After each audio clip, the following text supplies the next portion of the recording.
Every night at 4 a.m. I hear a woman crying in my backyard. The neighbors warned me not to listen to her. The first time it happened, my wife woke me up.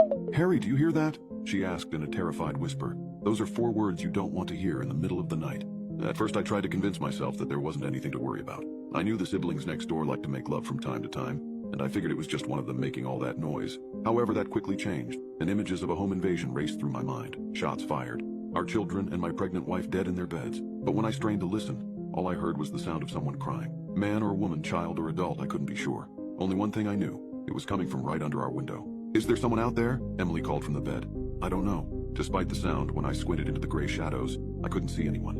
"I'm going to check," I said, heading for the door. "No, stay here. We'll call the police. I'll just take a look. I'll be fine. Don't worry."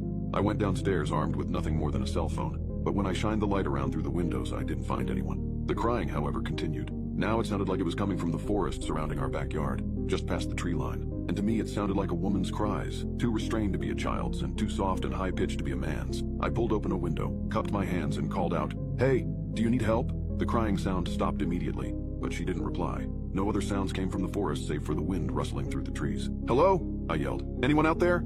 A beat of silence. Then she started screaming, blood-curdling shrieks, over and over. No words, no cries for help, just screaming. That pushed me into action. I pulled out my phone and dialed 911. "There's a woman screaming in my backyard. I think she's hurt or in danger. She won't respond to me." The stairs creaked as my wife rushed down. "Did you call the police?" I nodded. "Oh my God, what the hell is going on out there?" She kept her hand protectively over her belly, as if to shield our unborn child from whatever horrors lay outside. My hand reached for the glass door. What if someone is killing her? Right now? Or what if she's being abducted and they'll both be gone by the time the police are here? Emily yanked me back. "No, you are not going out there." "But..." She pulled the door shut and locked it. "You could get killed." Thankfully, the police into the backyard. The screaming cut off suddenly. Their flashlights scanned through the trees as they searched, lighting the leaves in white. 20 minutes later, they came back empty-handed. "Probably what you heard was the foxes," the officer said. "They've got this crazy mating call that sounds just like a woman screaming. But I heard her crying." "Look it up online," he said with a smile. "I've been fooled by it too.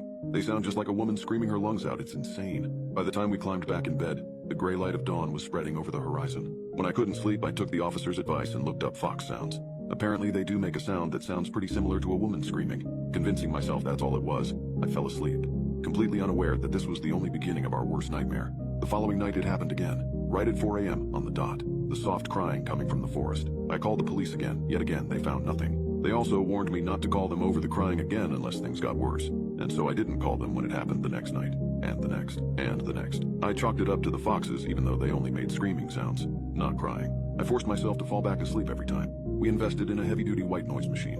Bought fans too for good measure. Turned everything up to full blast and, for about a week, we all slept like babies. Thankfully the kids' rooms didn't face the backyard so they never heard a thing. Then the night of August 24th happened. The night started out well.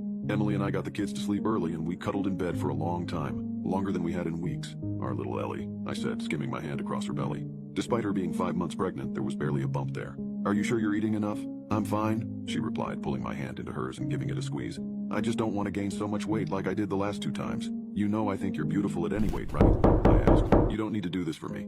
"I'm not." She smiled and closed her eyes. "I love you, Harry. I love you too." We fell asleep in each other's arms, only to be woken a few hours later by the crying. It was louder, much louder, so loud I could hear it over the white noise. As I tossed and turned my way out of a deep sleep and pulled myself out of bed, I realized why.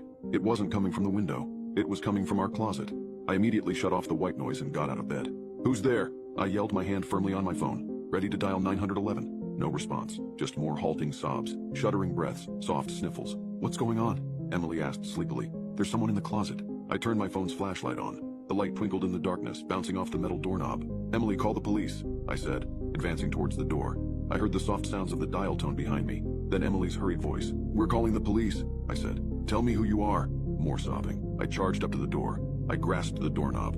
With a deep breath, I twisted and pulled. A terrified woman looked up at me. It was Emily. Her eyes were red and swollen. Her face was wet with a never-ending stream of tears. But it was without a doubt my wife. She sobbed over and over as she stared up at me, as if she weren't quite registering who I was. Then I looked down and my blood ran cold.